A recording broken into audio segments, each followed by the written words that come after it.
Hi guys, Rowdy Yates, High Plains Biochar. What if I told you you could remove carbon from the atmosphere by drinking coffee? Would you think I was crazy? Well, I'm not, and I want to show you how this works. So today, what we have is some spent coffee grounds. These came from our friends at Sunshine Coffee in Laramie, Wyoming. This is the only zero waste coffee shop in Wyoming, and as far as I know, they are the only coffee shop in the United States that is pyrolyzing their coffee waste. And we're going to show you how that works right now. So here we are, we've got our spent coffee grounds with our paper filters, and we're just going to go ahead and load that directly into the Boulder Biochar Barrel kegs, and we're going to fill this up. So this keg holds 5 gallons, this is exactly 5 gallons, so I'm going to load all this into the keg. Alright guys, so we've got our spent coffee grounds loaded in our keg. We don't go all the way to the top. We want to leave room for those vent holes for any syngas to be able to escape. And this material does have a little bit of moisture in it. So the first part of this process, we're going to be doing some drying as well. So anyhow, we're going to go ahead and put our lid on, seal this guy up, and go ahead and start the process of turning this into biochar.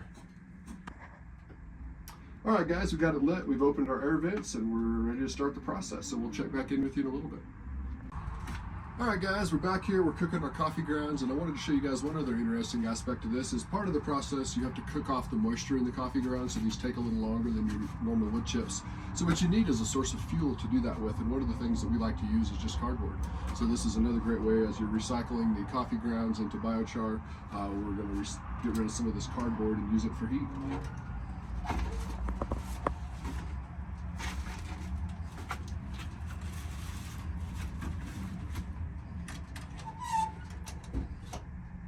All right guys, it's the next morning, so we made our coffee biochar yesterday, so everything's cooled off, so I'm going to open this up and let's see what we made.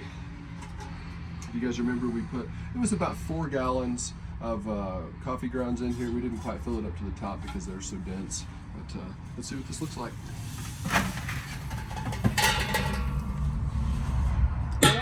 So it looks like we made about 1 gallon of biochar out of those coffee grounds. So somewhere around a 25% yield, but you can kind of see and give an idea what that looks like there. But that's our coffee ground biochar. Okay, so this is what we learned from doing our coffee ground biochar project. Cooking the moisture off the coffee grounds takes a lot of energy, so what we've decided we're going to try to do is pre-dry our material. What we're going to do here, we've got one of our Boulder Biochar barrels here. How we're going to do this is we're going to go ahead and load the coffee grounds into these kegs, and we're going to build a little rack.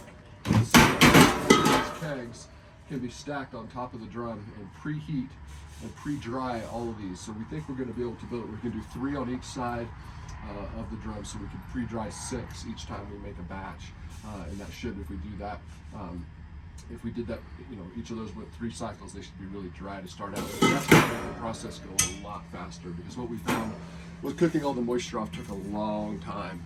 So we're going to try to reduce that. The other thing we're going to try to do is probably only fill these up about halfway, maybe a little over halfway with the coffee grounds. We found that filling them up completely, it just took a long time for the heat to penetrate to the center of that. So those are some lessons learned. We're hoping to figure out a way to help decarbonize the coffee industry by using stoves like this and some of our larger scale machines to convert some of these coffee grounds into biochar.